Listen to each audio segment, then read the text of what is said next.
Hey everybody, this is Aaron Geldert. I'll be demonstrating the Tap That plugin I just made, which is a plugin with functions for multi-tap delay, ducking delay, and some modulated delay effects. So very flexible, very cool. Here's a take a look at the GUI down here, but also the block diagram for it. Just a quick overview is that we have first a delay module with 4 different delay taps and 4 different delay gains. We have a feedback path for the longest delay. In the feedback path there's a bit crusher and a low pass filter as well, which kind of degrades the quality of the sound in a way that mimics an analog device. We have the option of controlling the delay times based on a simple millisecond amount or based on the tempo of the song. We also have a detector, which allows us to have an auto ducker, which will tame or attenuate the wet signal as something else is being detected on either the audio input or the sidechain input. There's a low cut option to tame down the lows on the detector, and of course a dry and wet mix as well. On the other side here there's a whole different load of modulated delay effects that I'll demonstrate in a sec. So if you notice on the GUI there's only one kind of set of parameters for the taps. That's because you can select which tap you want to use, set its parameters, and then go to a different tap and set or clear its parameters as well. So if I'm working with a clean signal that sounds that's what I like, nice like that, very dry. If I want to add in a triplet quarter note delay on the first tap to it, I can set that parameter right here and take a listen. That's what I like. That's what I like. That meter shows you about what time it is. The other thing that's worth knowing is that this delay will compound itself. So if I want the second tap to be 2 triplet quarter notes after that, all I have to do is add on a triplet quarter delay to it. So that's what I like. Here we go. That's the first one. That's the second one. It's a triplet quarter after that first delay. That guarantees that the last delay is the longest and the first delay is the shortest. Of course, you can also have no beats per minute sync and just use a straight up time. I'll do it on the 4th tap, let's say. That's what I like. So that comes much later now. If I decide I want to clear out the first tap, it will change what times the 2nd and 4th taps are going to be. That's what I like. So that's how it works. It's also, of course, good to adjust this feedback knob so we can take a listen to a lot of feedback. That's what I like. And there we could hear what that bit crusher and that low pass filter were doing. It was kind of degrading the quality of the signal as it fed back, which is kind of a cool effect to listen to. So we can also have a ducker, which is noticing that we want to attenuate the delayed signals as the clean signal is coming in.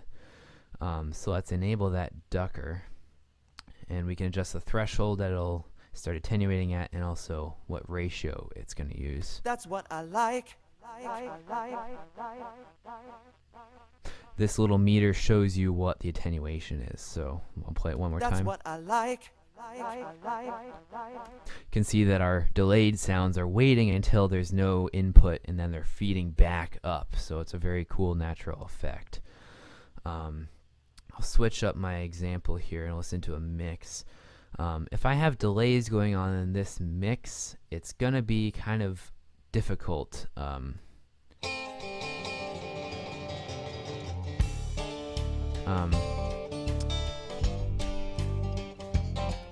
It's kind of difficult to notice that well, but because there's so much low frequency energy of a big bass and kick drum, it's basically only ducking when there's low energy present. So you can also use a low cut, which is a first order low pass or high pass filter, which will tame down that low energy so you get a more natural sounding ducker.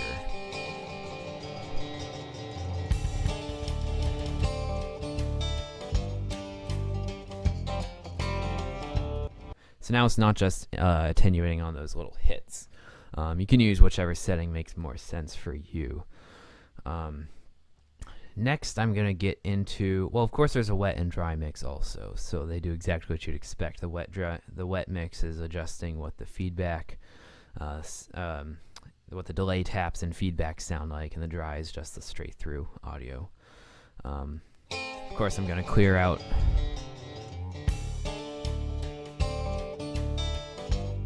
all my delays right there. So. Alright, next we have all these modulated delay effects. These are very fun to play with. The whole list I've got is a flanger, something I call the circle flanger, chorus, wide chorus, wow, flutter, and vibrato. So I'll take a listen with a guitar sample here to what it's clean and it's a mono signal. Not that interesting per se, but if we add a flanger to it,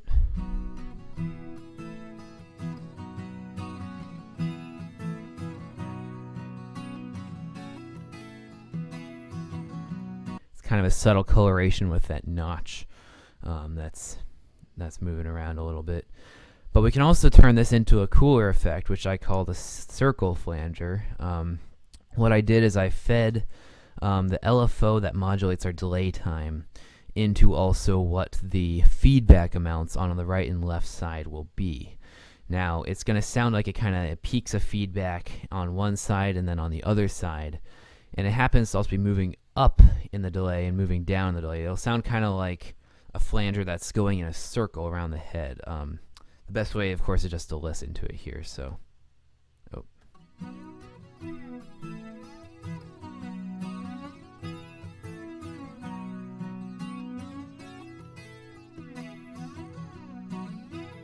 So I think that's a pretty cool little sound. It sounds kind of like panning. It makes it kind of more 3D, more spacious.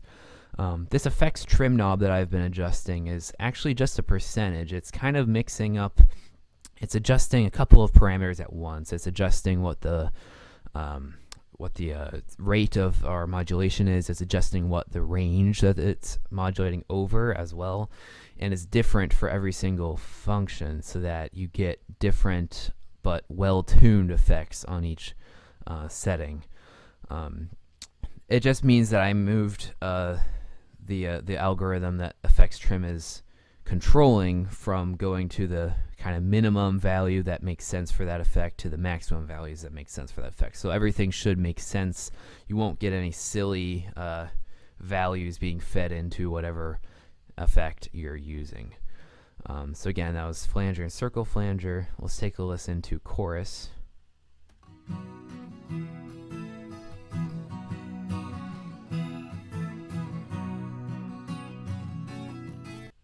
The problem with that is that this chorus effect is just a mono chorus effect. It's a pretty minimalistic chorus effect. So there's also a wide chorus.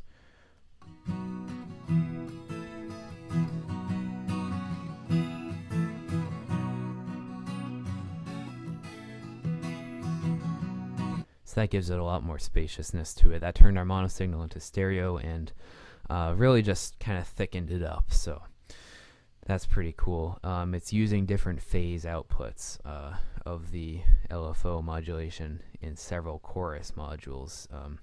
Again, in the block diagram, it shows we have a center, left, and right with different phases of the LFO in it. Next, we have wow, flutter, and vibrato. These, at the end of the day, are all the same effect, in which it's just all a vibrato effect, but with different parameters in it. The wow is meant to have a very slow modulation. It's meant to sound like a tape machine with a weary motor. So I'll use a brass example here.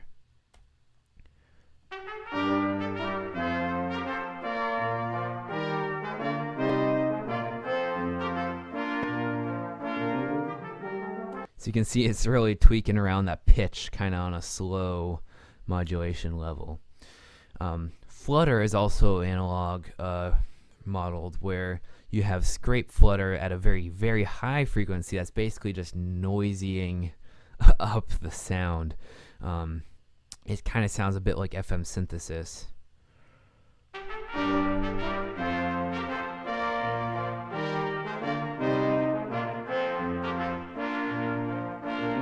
So that's really just like a dirtying effect. kind of cool, but it is essentially the same thing as WoW, just at a much different modulation rate. Then finally, vibrato. This is the one where it's not subtle at all. This is a goofy, kind of obvious effect. It's just ridiculous pitch bending, kind of in the middle of where WoW and Flutter live.